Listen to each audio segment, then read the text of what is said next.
Talk Show. Recorded live. Hello and welcome to the Castle of Horror interview segment where we talk to writers and creators of today's genre worlds from Denver, Colorado. I'm your host, Jason Henderson, creator of the Alex Van Helsing novels. This week we're talking to author Richard Kadrey, New York Times best-selling author. Richard Kadrey lives in San Francisco. He is the author of dozens of stories plus 5 novels, including the Sandman Slim series, of which the new book, Killing Pretty, is the 7th. That's correct, right? 7th book in the series? 7th book in the series. Kadrey created and wrote the Vertigo Comics miniseries Accelerate, which was illustrated by the Panda Brothers. He plans to do more comic work in the near future. He has written and spoken about art, culture, and technology for Wired, the San Francisco Chronicle, Discovery Online, South by Southwest, a whole bunch of other stuff, G4 Cable Network. So, Richard, welcome to the show. I'm so excited to talk to you. Thank you. I'm really glad to be here. Oh, thank you. All right. Today's podcast is brought to you by Audible.com. Get a free audiobook download and a 30-day free trial at www.audibletrial.com/horror, the best URL in the galaxy. www.audibletrial.com/horror. Audible has over 180,000 titles to choose from for your device. Check out your free audiobook at audibletrial.com/horror. Okay, Richard, I thought lately what I find is really great when I'm talking to a writer is to get them in their own voice to read a short sample of their most recent work. We're talking about Killing Pretty, which is a brand new book for Harper Voyager in a hardback. It is a gorgeous. I love the covers of your books because they all look like movie posters. Yeah. I was wondering if to start out, and by the way, after we do this reading, I want to ask you about the covers and whether you have any influence on those. So to start out, let's get a little flavor of Killing Pretty. On page 110, if you could read those 2 middle paragraphs, starting with "I dumped the Crown Vic." I dumped the Crown Vic in a parking lot near the Basin E Harbor. The dock number Tuaba gave me isn't hard to find, but it's behind a locked gate. I jammed the black blade into the lock and it pops right open. The walkway is lined with pristine boats like floating palaces. I don't have to look for the slip number to find the boat Tuaba described. It stands out like a rotting pig carcass in the butcher shop window. Just goes to show you how much pull the Sub Rosa has, parking this junk heap near the seafaring mansions. You have to understand something about most Sub Rosa aesthetics. While civilian blue bloods flaunt their inheritances, buying the biggest, gaudiest Xanadu they can afford, Sub Rosa go the other way. Their wealth and status get displayed by fronting their estates as hovels, collapsed warehouses, ransacked crack dens, abandoned hotels. The current augur has taken things a step further. His mansion looks like the only things that are keeping it afloat are the ropes and good wishes. So Sub Rosans, we get several things in there. First of all, we get a little bit of the flavor of this book, which is written in a very sort of L.A. noir style, that reminds you of Sam Spade and classic detectives like that. And I assume that that's on purpose, that you're trying to get us to hearken to that stuff. Absolutely. The 2 models I was really working from were Jim Thompson and the old writer Richard Stark. James M. Cain, too. I really want, especially starting from the first novel on, I really wanted the series to be a crime novel with fantasy rather than a fantasy novel with crime. Oh. You mean like if you could wake up one day and go, what if Mike Hammer existed in a world with winged creatures and demons and stuff like that? Yeah. And it comes across that way. I mean, this character, the main character. I wanted to mention the other thing that comes across is there's a world built in there. The main character, the I in this particular section that you just read, he's the narrator. He's called Sandman Slim or Stark, and could you explain? He comes across like a PI, and he's kind of working as a PI, but he's sort of many things. He's also apparently a half angel, and he also seems to run a video store. Can you explain to me who this character is? And he kills people on a regular basis. He was sent to hell for a long time and was forced to fight in the arena. So he's actually has this horrible gladiator background that he's not very happy about, and it's fighting in the arena in hell that he picked up the nickname Sandman Slim. His real name is James Stark, and he was originally sent to hell unjustly, and the first book opens with him literally crawling out of hell into Hollywood Forever Cemetery, falling on a pile of burning leaves, and then rolling around like an idiot trying to put himself out. This is sort of a statement about Stark's life. I mean, his life is constantly trying to do something heroic and then falling on a pile of burning leaves. Do you think, in a lot of those old noir books, there's a real cynicism, this notion that somehow you can't fix what's wrong with the world. You know, in the end, the mayor is going to be crooked and the chief of police is going to be crooked, and the woman who hires you to do the thing that you're going to do is going to turn out to be crooked. And yet somehow these characters have to keep doing these jobs. It's bizarre, really, how they are completely cynical and also are idealistic enough to keep playing the hero role over and over again. Yeah, I don't see Stark so much as the hero. I mean, he does heroic things in the end, but the one thing that's connected him to this world, again, crawling out of hell, coming back to this world, he was pretty much insane. He was a monster in the first book. Over the subsequent books, he's actually developed relationships with people. He actually has a girlfriend now. I think the thing that's changed him and keeps him going is the fact he's finally admitted to himself he cares about a handful of people. Yeah. And when he sees you something... You have a whole set of recurring... well, I don't know about recurring characters. This is the only one that I've read.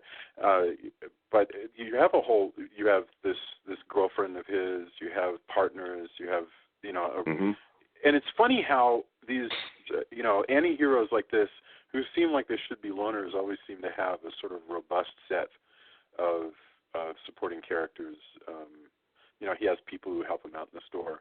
How did you tell me a little bit about how you managed to create this set of supporting characters that you know and that you return to with each book? Well, part of it's anthropology. I mean, you have a man crawling out of hell. And my first question was, what is this? How does this work? I mean, a man crawls out of hell. A man escapes from jail. What's the first thing he does? Where does he go? Who does he talk to? Does he... what is he wearing? That when Stark crawls out of hell, he falls on the leaves. He's on fire. He puts out the fire.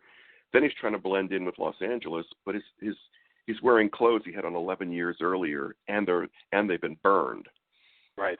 So the first thing that happens is he has a bad run-in with a guy who tries to taser him, so he steals his clothes. And in this one. I'm sorry, I didn't mean to interrupt. No, go on. Well, in this book, in Killing Pretty, we find him after it's now 7 books in, and in this one, he has a very particular. Basically, he's running a store now, but he's sort of running interference between the human world and what you call the sub-Rosens, the paranormal world, and he's taken on a very particular case, which is that death has turned up at his door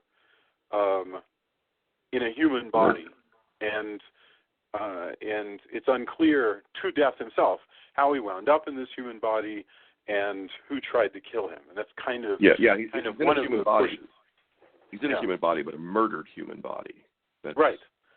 Yeah. And he doesn't know how. And so part of Stark's effort in this book is to try to figure out who did this to Death and why. And along the way, there are plenty of people trying to bribe him and cajole him.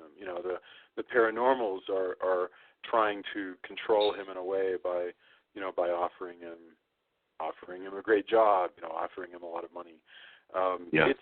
It's interesting how that's why it really does remind me of The Big Sleep in a way. How you have Sam, just sort of wandering, or was that Marlowe? I'm trying to remember if that was that Sam Spade or was that Philip Marlowe? That's actually Marlowe. That's Marlowe, right. Well, anyway, you got the cops who know him, and you got the underworld that knows him. He's a guy who can move between the two, and it's really nicely evocative. It's just very cool how it mixes those two genres together. Thank you. This is the first time Stark has actually acted as a detective. He's usually, basically rebelling against all those kind of constraints. He's had to work for institutions before, law enforcement before, but really fighting all of it. And I figured a book series like this, at some point, dancing around the law the way he does, at some point, he has to end up having to play that detective role, that straight detective. And he hates it. But partly I wanted to torture him, and partly I wanted to amuse the readers by actually saying, all right, everyone keeps describing him as being like a detective. I'm going to make him a detective for a book. I'm going to go ahead and do that. Are you going to keep doing it, do you think? Or well, I mean, if you read, you have to read the book and see how it works out with his detective agency, see what happens there. And I have not made it to the end. I've made it about 3/4 of the way through. Well, you'll see how his detective career turns out. All right. So I'd like to ask you, because you've written an awful lot of books, right? And congratulations, you've had a New York Times bestseller. Harper Voyager is a major publisher. These are beautiful, and I know I was going to ask you about the cover, so I got to remember to get back to that. But really, what I wanted to ask you more about is what I ask every writer, because I'm always fascinated by the differences. I want to know a little bit about your process. Like, in other words, when do you write? How much do you write in a given period of time? If you know that you're trying to have a book done, today's the 8th of September, right? If you know you're trying to have a book done by, Thanksgiving, what do you do? What is the process that you throw yourself into? Well, I work every day, sometimes 7 days a week. Mm-hmm. I am working 7 days a week, because if I'm not writing the book, I'm usually making notes of some kind on this book or another book I want to write. It's really pretty simple. I work in the afternoon through the evening, and I try to do 2,000 words a day. 2,000. And I don't always hit 2,000, but I actually usually figure out a week's worth of work. And if I do 10,000 words a week, I can have a short day, but I know that the next day will be longer. So I might only get 1,500 or 1,000 words one day, but I'll probably hit 3,000 the next. So as long as I can do 10,000 a week, I'll stay on schedule. I try. Stephen King, somewhere, maybe it was in his book On Writing or something, talked about wanting to try and finish a first draft of a book in 3 months. Because in 3 months, that is On Writing, by the way. That's in On Writing. Yes. Yeah. Okay. Because in 3 months you can have the whole book in your head. If it takes longer than that, you're starting to forget and things like that. So I like that 3-month model. So that's why I try to do 10,000 a week, because usually my books come in at around, between 100 and 110 to 20,000 words. Yeah. That's really cool. Do you outline? Do you use like an Excel spreadsheet? I outline extensively. I use Scrivener and I outline extensively, but I also leave holes in the story as I go along, blank spots that I can fill in as I go along, because I want to leave areas for the story to change and expand beyond what I originally thought. Because I'm a great believer in the unconscious. Right. And I believe that when you're working with the front part of your brain, where you're outlining and writing, the back part of your brain is cooking away and coming up with ideas and connections in the story that you weren't aware of originally. Yes. So, have you ever seen connections like that you didn't notice until you're reading through the rough draft? Absolutely. Yeah. Every book has something like that. I'll write something into a scene early on because it feels right, and I have no idea why it's there. And 3/4 of the way through the book, I'll suddenly realize what it was. I was very thrilled once where I heard an interview with Vince Gilligan of Breaking Bad. Sure. Yeah. And he was saying in the last season, if you remember, the last season opens up with Walter at a diner having pancakes and stuff, It's his 50th birthday, and he goes out to the car, and there's a .50 caliber machine gun in the trunk. Yeah. And Gilligan said, we didn't know what we were going to do with the machine gun. Yes. They didn't That's have the so finale funny. in mind. And that's exactly what I'm talking about. I was like, I'll put a machine gun in there. I'm not sure why, but it'll tell me why somewhere along the way. Do you tend to write, do you in some hovel in your own home or like out at Mozart's Coffee Roasters or like Starbucks? Do you have a favorite place to go? I have a very messy office in my apartment, and I usually write there. Although I don't want to write in public spaces. I'll make notes. I mean, writing in public spaces, it's actually not that bad, but I get very self-conscious as sort of just being one of those people sitting in a cafe scribbling in a notebook. I live in San Francisco, and the idea of just sort of sitting there on display as a San Francisco cliche. You're the judgment of the other coffee people. Well, it's not the judgment from them; it's the judgment from me. That's what always happens. You're like, oh my God, I'm a cliche. That's really funny. Wow. I talked to a guy last week. He writes. I'm sorry. Go ahead. No, I'm saying actually cafes can be kind of pleasant though to work things out in your head. Well, or maybe with your changes. It's just like, remember, you mentioned On Writing by Stephen King, and he talks about, first draft with the door closed and second draft with the door open. There's nothing more open than a cafe. The whole notion that you're going to take a printout and just kind of doodle on it and fix typos, that might work just fine surrounded by a crowd. But I can totally see you want to be not distracted. You want to be completely capable of being in the zone.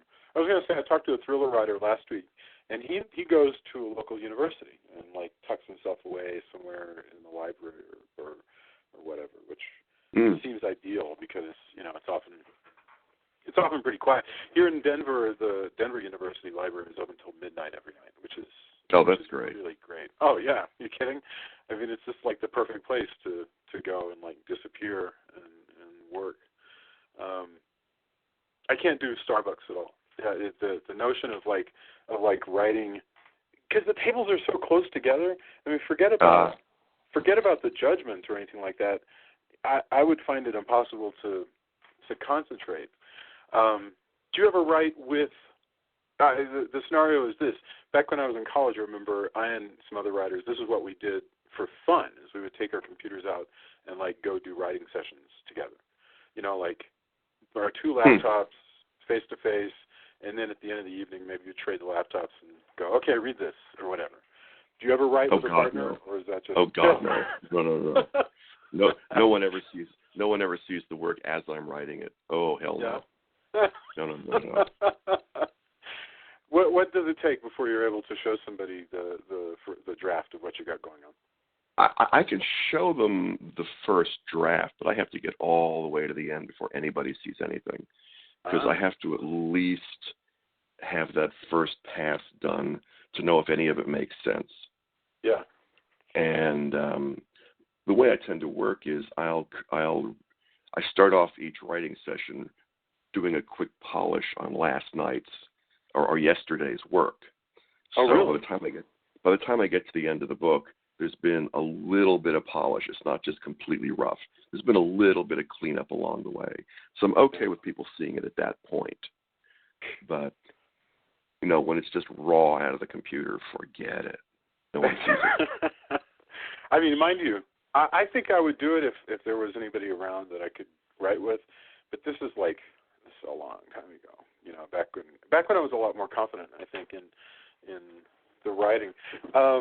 Do you talk to people about what you're writing when you're writing it, or do you keep everything a secret out of the whole Stephen King notion that you're setting the genie free or whatever if you talk about the book you're working on while you're writing? I'll talk about aspects of it, but yeah, the whole thing of you can actually talk a book out of your head, I totally believe in. And this seems to be the case.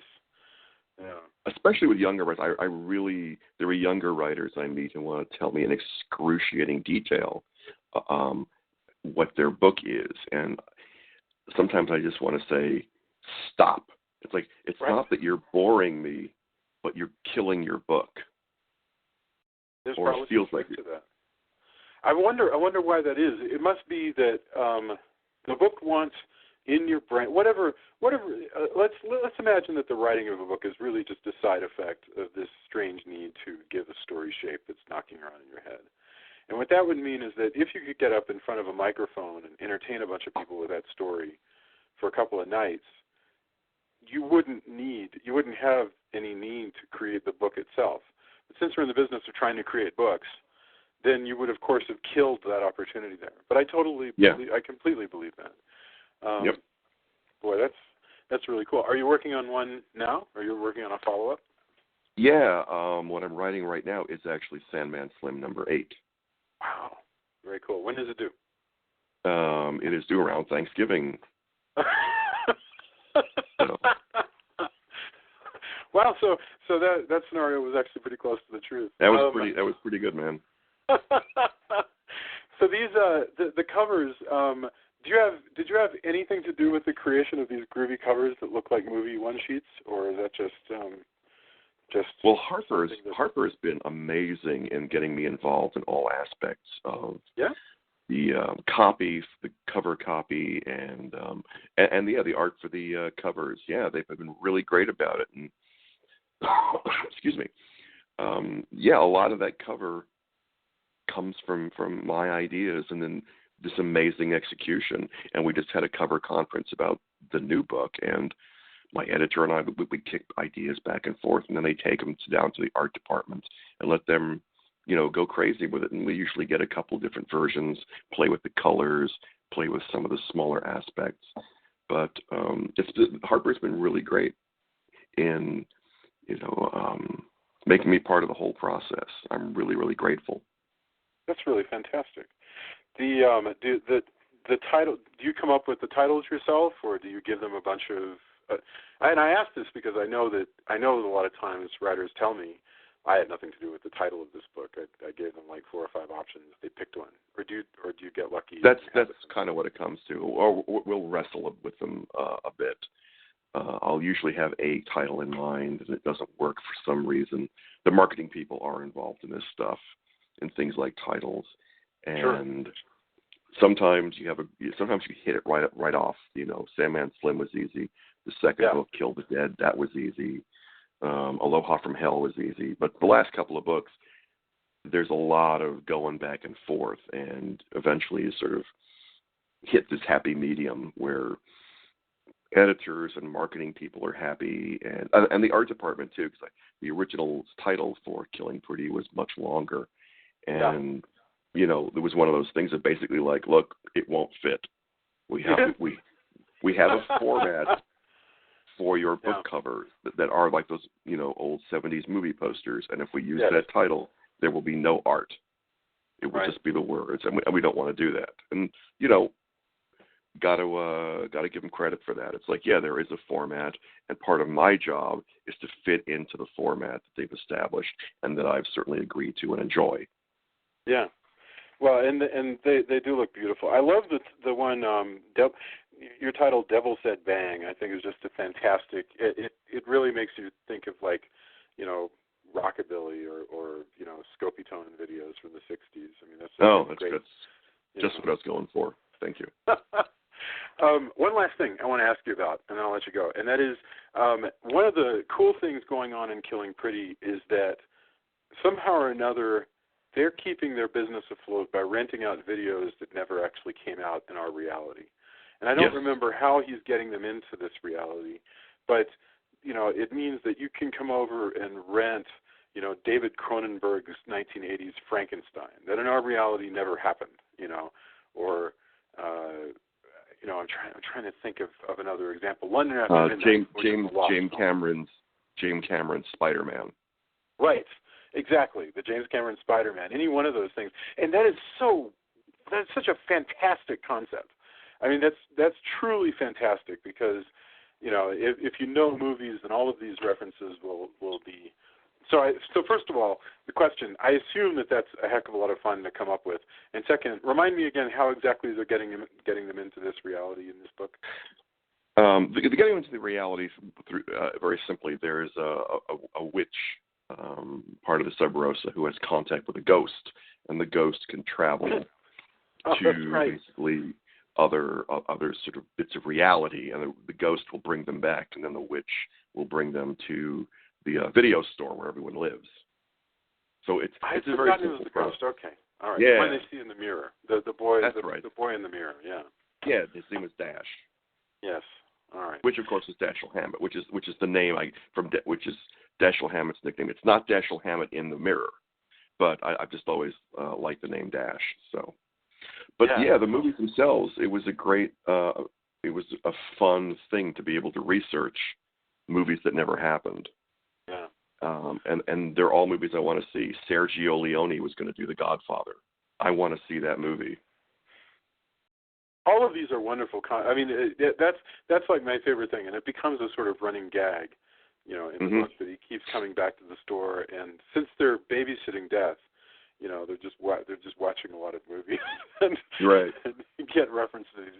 That is really great. Well, all right. The book is called Killing Pretty from Harper Voyager. I really appreciate you taking the time to share your thoughts and your process with us. I know that I and the listeners get an awful lot out of it. It is new from Harper. You're working on the 8th one right now, so you can read this one, and there's 6 before it, and there's another one coming in the Sandman Slim series. Richard Kadrey, what is your website's URL again? It's just richardkadrey.com. richardkadrey.com, Kadrey. Thanks again, and we will talk to you soon. Thank you very much for being on, sir. I really appreciate you taking the time. All right, it was a lot of fun. Thank you. Absolutely. Bye. Bye-bye.